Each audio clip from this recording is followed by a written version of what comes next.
அனைவருக்கும் வணக்கம். நம்ம தமிழ்நாட்டில் இருக்கக்கூடிய ஒவ்வொரு தமிழர்களுமே இந்த வீடியோவை கண்டிப்பாக பார்க்கணும். நான் பேசுகிற வீடியோவை தாண்டி இந்த வீடியோவுக்குன்னு கருவூலமாக ஒருத்தர் இருக்கார். அவர் யாருன்னு பார்த்துக்கிட்டிங்கன்னா சங்கி கட்சியை சார்ந்த சீனிவாசன் அவர்கள் அதாவது பாஜகனுடைய மாநில பொதுச் செயலாளர் தான் இந்த ராம சீனிவாசன் அவர்கள்.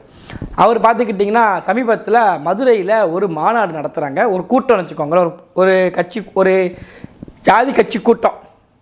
அந்த கூட்டத்தில் கலந்துக்கிட்டதற்கு பிஜேபி கட்சிக்காரர் நல்லா ஞாபகம் வச்சுக்கோங்க. அவர் பேசக்கூடிய சமூகத்திற்கு எதிரான கருத்து. ஆனால் இதில் பெரிய விஷயம் என்னென்னு பார்த்துக்கிட்டிங்கன்னா, இங்கே இருக்கக்கூடிய திராவிடர்கள் யாருமே வாயை திறந்து பேச மாட்டாங்க. அப்படி எந்த கூட்டத்துக்கு பேருக்காருன்னு பார்த்துக்கிட்டிங்கன்னா, ரெட்டியார் நலசங்கம் புதிய நிர்வாகிகள் நியமிக்கக்கூடிய ஆலோசனை கூட்டம் நடக்கு. அந்த கூட்டத்திற்கு இந்த ராம சீனிவாசன் அவர்கள் போகிறாரு. போன இடத்துல ஐயா ஒரு தகவல் சொல்கிறாரு. என்ன தகவலுங்கிறத கேளுங்க. எந்த ஜாதி எந்த மதம் புள்ள பெற்றுக்கிறத சந்தோஷமா பெற்றுக்கிறாங்களோ அந்த மதம் ஜெயிக்கும், அந்த ஜாதி ஜெயிக்கும். அதாவது ரெட்டியார்கள் குழந்தைய நிறைய பெற்றுக்கணும், எண்ணிக்கை அதிகமாக இருந்தால் தான் நம்ம நல்லா ஆள முடியும் அப்படின்ற கருத்தை பதிவு பண்ணுறார்.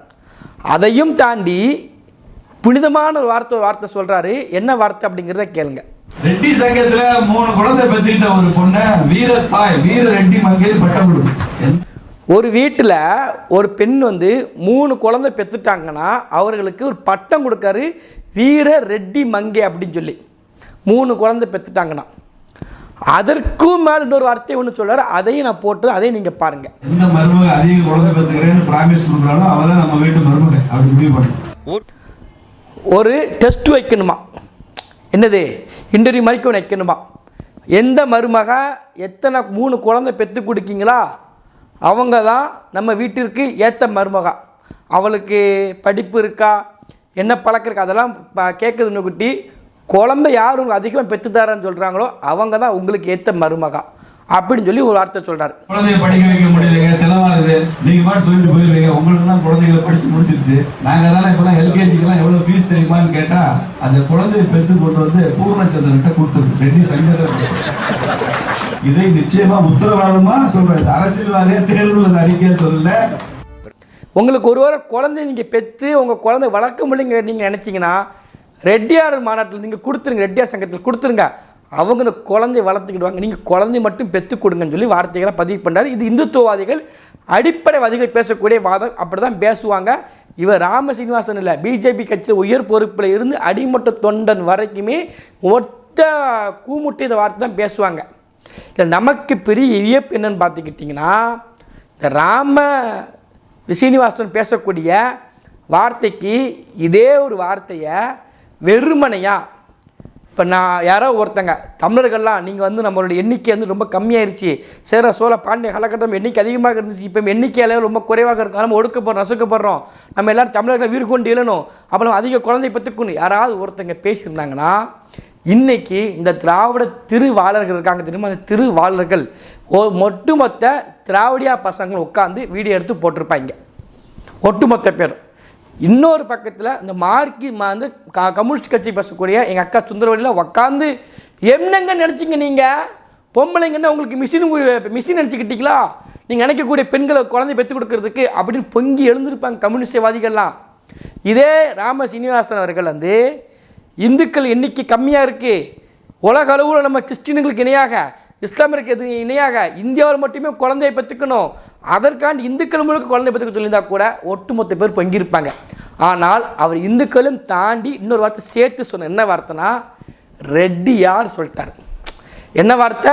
ரெட்டியார் சொன்ன உடனே ஒட்டுமொத்த மணவாடுகளும் வாயை மூடிட்டு இருந்துட்டாங்க. உங்களுக்கு புரியுதா? இப்போ திராவிட இயக்க சார்ந்தவங்க இந்த ராம சீனிவாசன் பேசக்கூடிய விஷயத்திற்கு யாருமே எதிர்ப்பு தெரிவிக்க மாட்டாங்க. ஏன்னா அவங்களுக்கு தெரியும் அவர் யாரை சொல்கிறாரு, நம்ம ஆட்களை சொல்கிறாரு, நம்ம இனத்தை சொல்கிறாரு, நம்ம மொழி சார்ந்தவங்களை சொல்கிறாரு, நம்ம இனத்தை சார்ந்த இனத்தை பெருக்கிறதுக்கு தான் சீனிவாசன் பேசுகிறாரு, சரியாக தான் பேசுகிறாருன்னு சொல்லிக்கிட்டு இங்கே இருக்கக்கூடிய திராவிடர்கள் தெலுங்கை தாய்மொழியை கொண்டவர்கள் அமைதியாக கடந்து போயிடுவாங்க. இதுதான் இங்கே நிதர்சனமான உண்மை.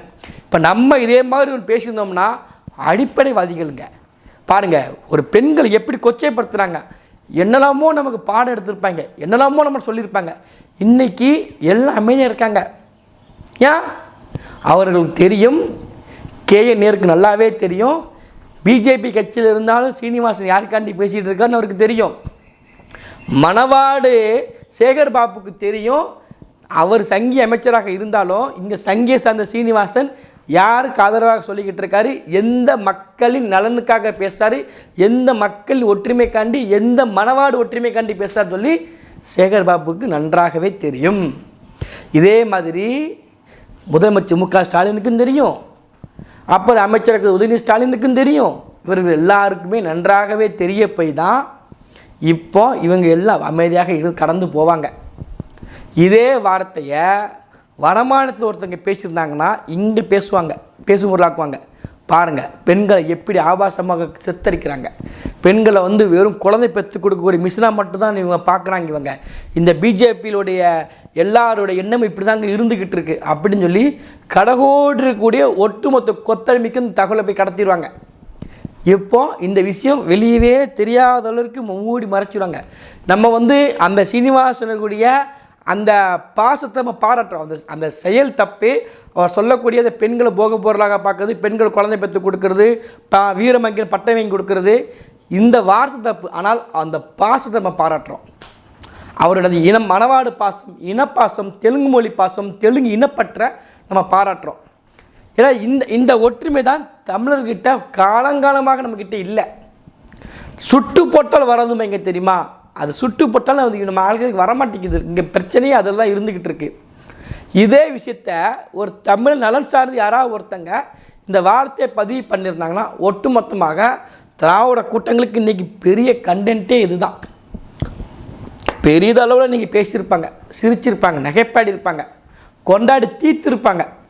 ஆனால் இன்றைக்கி பிஜேபி கட்சிக்காரராக இருந்தாலும் அவர் பேசக்கூடிய விஷயம் அடிப்படைவாதியமாக இருந்தாலும் கூட அமைதியாக கடந்து போகிறாங்க. காரணம் என்ன? அவர் ரெட்டியார் சங்கத்தை பேசிட்டார். இதே ஒரு நாடாரை, ஒரு தேவரை, ஒரு செட்டியாரை, ஒரு முதலியாரை, ஒரு பிள்ளைமாரை, இப்படி ஏதாவது ஒரு சமுதாயத்தை இப்படி யாராவது ஒருத்தங்க எடுத்து பேசியிருந்தாங்கன்னா இன்றைக்கி இவங்க அடித்து நொறுக்கியிருப்பாங்க, கண்ணட்டை தெறிக்க விட்டுருப்பாங்க. இந்த வள்ளி கும்மின்னு ஒரு நிகழ்வு அது நம்மளும் கண்டுச்சோம். பாருங்கள், இதில் பெரிய விஷயமே அதுதான். வள்ளி கும்மியில் திமுக கட்சி சார்ந்து போட்டியிட்டவர் சத்தியம் சமுதாய மக்களை கல்யாணம் பண்ணிக்கிடுவோம், சத்தியம் பண்ணுங்கன்னு சொல்லி ஒரு சாதி பேரை சொல்கிறாரு. நம்மளே கண்டித்து வீடியோ போட்டிருந்தோம். புரியுதா உங்களுக்கு? ஏன்னா நமக்கு அந்த சிந்தனைகள் இல்லவே இல்லை. நமக்கு அந்த சாதி ரீதியாக பார்க்கல, மொழி ரீதியாக இன ரீதியாக தான் பார்த்துட்ருக்கோம் நம்ம எல்லாரையுமே ஒருத்தர் மக்களாக. ஆனால் அங்கே பாருங்கள், அவங்க அதில் கூட ஒற்றுமையாக இருந்துக்கிட்டாங்க. ரெட்டியார் சங்கத்தை பற்றி பேசும்போது இங்கே இருக்கக்கூடிய மற்ற நாயுடுவோ நாயக்கர் சமுதாயமோ பேச மாட்டாங்க. ஏன்னா அந்த இடத்துக்குள்ள வரும்போது அவங்க இனப்பற்றுக்குள்ளே போயிருந்தாங்க, சாதிப்பற்று தூர போட்டுருந்தாங்க. ஆனால் நம்ம ஆட்கள் எல்லாத்தையும் சாதிப்பற்று வச்சுக்கிறாங்க. இதுதான் பெரிய பிரச்சனை. இன்னொரு விஷயம் தெரியுமா உங்களுக்கு? நாம் தமிழ் கட்சியுடைய விவசாய சின்னத்தை பயன்படுத்தக்கூடாதுன்னு சொல்லி இந்த திருமுருங்காந்தின்னு ஒருத்தர் சுற்றி கிடக்கான் பிணம். அது புதைச்சிட்டோம். நம்ம புதைச்சி 3 மாதம் பால் ஊற்றி தவசம் கொண்டாடிட்டு இருக்கோம். அது இந்த தேர்தலுக்கு அப்புறம் தான் பொங்கி ஏழும். வருஷம் பல மாதிரி சொல்லியிருக்கேன். 3 முறை எந்திப்பார். நவம்பர் 26 அப்போ எந்திரிச்சிருவார். அப்போ ஏதாவது பிரச்சனை வரும்போது எப்போவாது எந்திப்பார்.